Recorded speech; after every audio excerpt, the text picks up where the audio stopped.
Aujourd'hui, on entame une exploration en profondeur d'un récit que presque tout le monde connaît en fait. Au moins de nom, ouais. Voilà, au moins deux noms. Mais on va l'aborder sous un angle radicalement différent. On se penche sur des textes et des analyses autour de ce qu'on appelle la Paracha Kitissa. C'est ça. Pour faire simple, c'est la section d'un texte antique, biblique, qui raconte la fameuse histoire du veau d'or. Et c'est un épisode qui a fait couler énormément d'encre. Il faut s'imaginer la scène. On a une foule tout juste libérée de l'esclavage, qui se retrouve en plein milieu du désert. Et soudainement, ils décident de fondre tous leurs bijoux. Exactement. Ils fondent leurs bijoux pour fabriquer une statue bovine en or massif et ils se mettent à danser autour. Vu de l'extérieur, ça semble complètement absurde. C'est totalement absurde. Et la réaction habituelle face à cette histoire, c'est de se dire « Mais comment ont-ils pu être aussi stupides ?» Je veux dire, ils venaient d'assister à des miracles incroyables, et d'un coup, paf, ils se mettent à vénérer un bout de métal. Ouais, c'est le paradoxe classique qu'on soulève à chaque fois. Mais c'est là que notre démarche d'aujourd'hui prend tout son sens. L'objectif n'est pas du tout de faire un cours de théologie ou de juger des figures historiques. Non, pas du tout. La mission, c'est vraiment d'aller fouiller la psychologie humaine, qui est profondément enfouie dans ce récit. On va essayer de comprendre pourquoi, fondamentalement, l'esprit humain a un besoin désespéré de repères tangibles. De choses qu'il peut voir, qu'il peut toucher. C'est ça. Et surtout, comment ces mêmes repères peuvent se retourner contre nous de manière complètement invisible. Et pour comprendre ce mécanisme psychologique précis, il faut d'abord balayer une idée reçue assez lascive. Laquelle ? Eh bien, la lecture la plus fascinante de cet événement ne vient pas d'hier. Elle a été formulée par Narmanide. C'est un philosophe et commentateur majeur du XIIIe siècle. D'accord. Et son analyse, en fait, elle opère un véritable changement de paradigme. Selon lui, cette foule n'a jamais, mais vraiment jamais, eu l'intention de remplacer Dieu avec cette statue. Attends, donc il ne cherchait pas un nouveau Dieu ? Non, c'est une erreur d'interprétation très classique. L'intention première, l'urgence absolue de ce peuple, c'était de remplacer Moïse. D'accord, c'est ici que ça devient vraiment intéressant. Donc il cherchait un nouveau leader physique, c'est ça ? Exactement. Un substitut physique à leur leader. Et qu'est-ce qui permet d'affirmer ça ? Parce que, pour le coup, fabriquer une idole en or, ça ressemble quand même furieusement à la création d'une nouvelle divinité, quoi. Y a-t-il une preuve tangible dans le récit qui soutient cette théorie de Narmanide ? Il y a un détail absolument frappant à la fin de l'histoire. Un détail devant lequel on passe très souvent sans arrêter. Vas-y, je t'écoute. Observons la réaction de la foule lorsque Moïse finit par redescendre de sa montagne.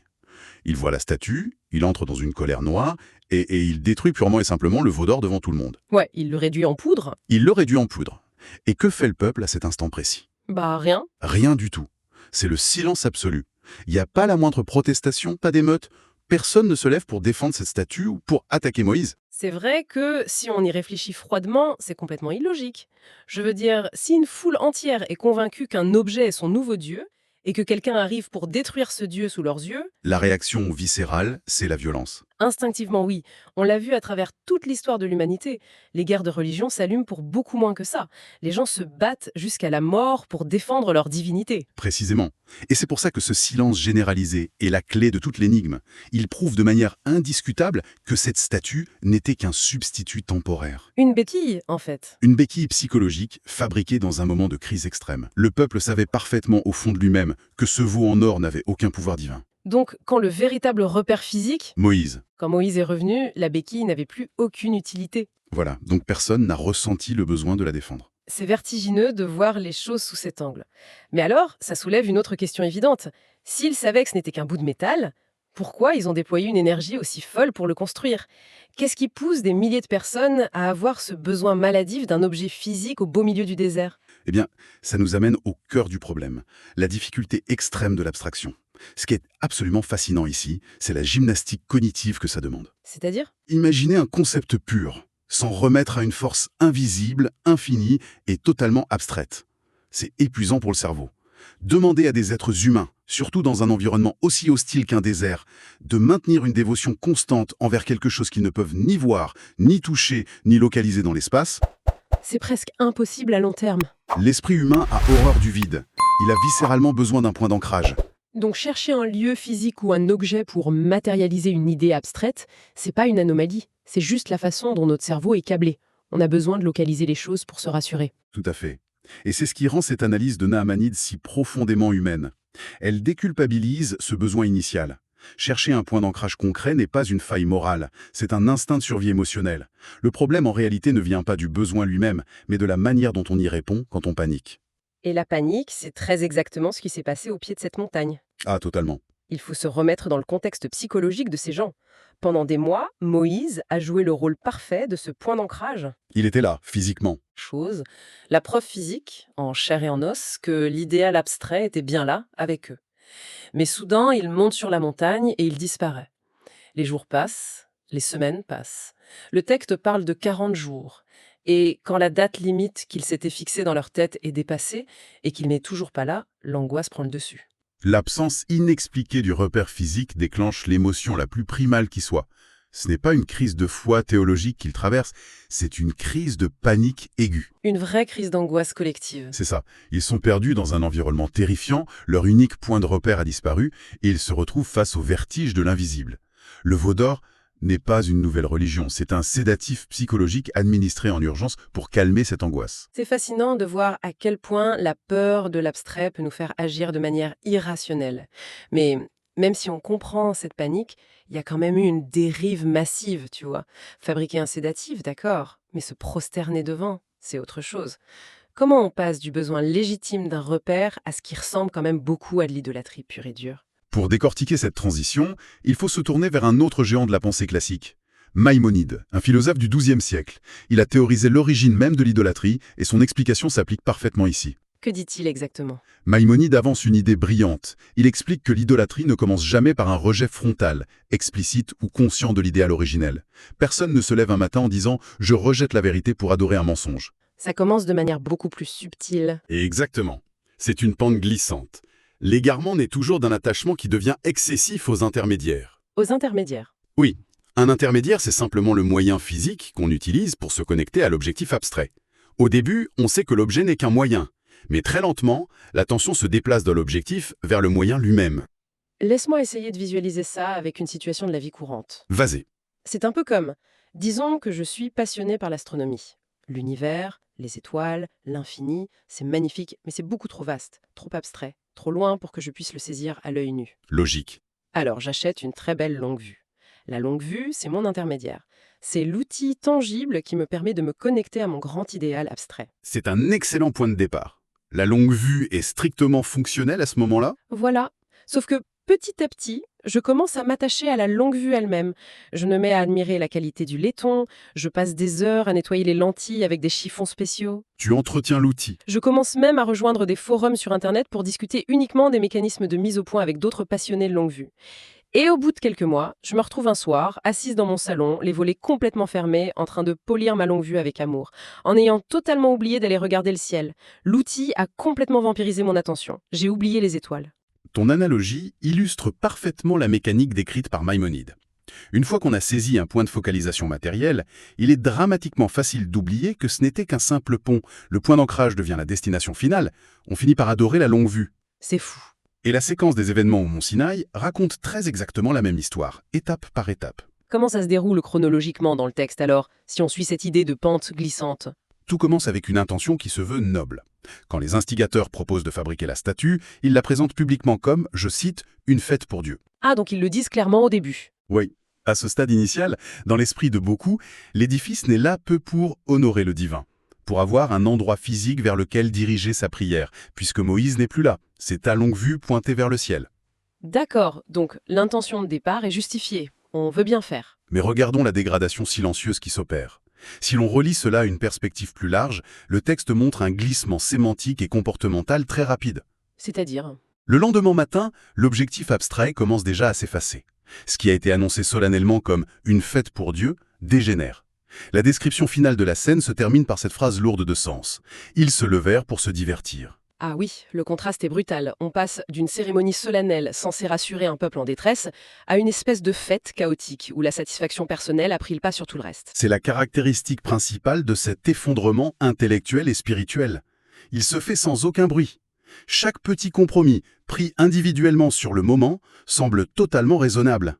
Il se justifie à chaque étape. Exactement. D'abord, ils se disent « Ok, faisons une représentation pour nous aider à nous concentrer. Puis, organisons une cérémonie pour inaugurer l'objet. Ensuite, mangeons et buvons pour célébrer l'événement. » C'est une succession de micro-ajustements qui, mis bout à bout, dévient complètement la trajectoire initiale. C'est effrayant quand on réalise à quel point c'est insidieux. Ça veut dire qu'il n'y a pas d'alarme qui sonne. Il n'y a pas de moment où on franchit une ligne rouge évidente en se disant «ça y est, je fais fausse route». La tragédie, c'est cette inversion totale. L'idéal supérieur qu'on essayait de toucher est rabaissé, l'objet matériel est élevé au rang de priorité absolue, et au final, la boucle se referme sur l'humain. Complètement. Ils ne cherchaient plus Dieu, ils ne cherchaient même plus Moïse. Ils finissent par célébrer leur propre capacité à se divertir et à fabriquer un bel objet en or. Ils se vénèrent eux-mêmes à travers la statue. C'est la conclusion inévitable de ce processus, et c'est la raison pour laquelle cette analyse va bien au-delà de la simple anecdote historique. Elle affirme que le danger de la faute du veau d'or ne réside pas dans des statues antiques, mais bien dans ce mécanisme de l'esprit. L'égarement s'avance toujours masqué. Sous une bonne intention. Il prend l'apparence de la dévotion, du perfectionnisme ou de l'organisation. On est persuadé de bien faire, de peaufiner son outil de travail ou sa pratique spirituelle, jusqu'à la seconde où l'on réalise qu'on a totalement perdu le nord. Alors, qu'est-ce que tout cela signifie au fond? Parce que cette analyse psychologique est brillante, la mécanique d'oubli de l'objectif au profit de l'outil est claire, mais on ne risque pas de fondre nos bijoux pour fabriquer une vache au milieu de notre salon aujourd'hui. Pas vraiment, non. Comment cette dynamique se manifeste-t-elle concrètement dans nos vies actuelles? Elle se manifeste dans notre besoin vital d'avoir des structures. Quiconque écoute cette analyse aujourd'hui a besoin d'ancrage tangible pour avancer dans un monde complexe, stressant et souvent abstrait. Nous créons en permanence nos propres intermédiaires pour atteindre nos objectifs personnels ou professionnels. Tu veux dire nos habitudes? Les routines qu'on met en place, Des routines. les méthodes de productivité, les rituels de développement personnel, ou même des relations spécifiques.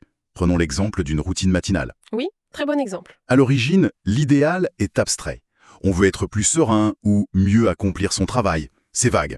Alors on crée un intermédiaire tangible. On se lève à 5h30, on fait 20 minutes de méditation, on écrit dans un journal, on suit une méthode très stricte. Et ça marche au début, c'est notre point d'ancrage. C'est le Moïse de notre organisation personnelle. Ça nous rassure, ça donne une forme physique à notre volonté d'être meilleur. Exactement. Et c'est un point d'appui parfaitement sain. Mais la ligne de fracture subtile que met en lumière notre analyse, c'est de repérer le moment invisible où cet outil commence à remplacer le but. À quel moment la discipline de la routine matinale devient-elle plus importante que l'état de sérénité pour lequel elle a été créée? Je vois tellement bien ce que tu veux dire. On a tous connu ce moment où, par malheur, on rate son réveil d'une demi-heure. La routine est brisée. La routine est brisée. Et au lieu de se dire « tant pis, je reste concentré sur mon objectif d'être sereine », on panique complètement. La journée est ruinée, on est de mauvaise humeur, on devient désagréable avec tout le monde. Tout ça parce que le rituel sacré n'a pas été respecté à la lettre. On a complètement sacrifié la finalité pour protéger le moyen. La longue vue est devenue plus importante que les étoiles. C'est la mécanique exacte de l'idolâtrie telle qu'elle est redéfinie ici. On finit par protéger le système, la méthode ou l'outil avec une ferveur presque religieuse. Et quand cet outil vient à manquer ou tombe en panne, la réaction psychologique est disproportionnée. C'est incroyable de faire le lien de cette façon. La panique du peuple hébreu dans le désert face à l'absence de son leader, c'est finalement la même émotion, la même sueur froide qui nous prend quand on perd son téléphone, quand une application de productivité plante, ou quand un rituel quotidien est bousculé par un imprévu. Le vide créé par l'absence du repère matériel génère une angoisse existentielle. Cela soulève une question cruciale. Et c'est une ultime réflexion qu'il est essentiel de se poser pour clore cette analyse. Si la véritable leçon de ce récit antique est que le danger suprême consiste à transformer l'outil en finalité pour fuir notre peur de l'incertitude et de l'abstraction, Il faut se demander avec honnêteté ce qui occupe cette fonction dans notre propre quotidien. c'est cela. Quelles sont les longues vues qu'on frotte dans l'obscurité? La question que l'on laisse en suspens, pour que tous ceux qui nous écoutent puissent y réfléchir, c'est celle-ci. Dans nos vies modernes ultra structurées, quelles sont nos propres routines sacrées, nos méthodes infaillibles ou nos outils technologiques chéris qui ne nous aident plus du tout à atteindre notre véritable but? Ces outils qui sont devenus, dans le silence le plus total et sans même que nous le réalisions, les idoles muettes que nous servons aveuglément chaque jour. C'est la grande question. Une question redoutable qui mérite qu'on s'y arrête vraiment aujourd'hui. On gardera l'œil ouvert et on essaiera de regarder un peu plus souvent les étoiles et un peu moins la lentille. À très vite pour une prochaine plongée en profondeur.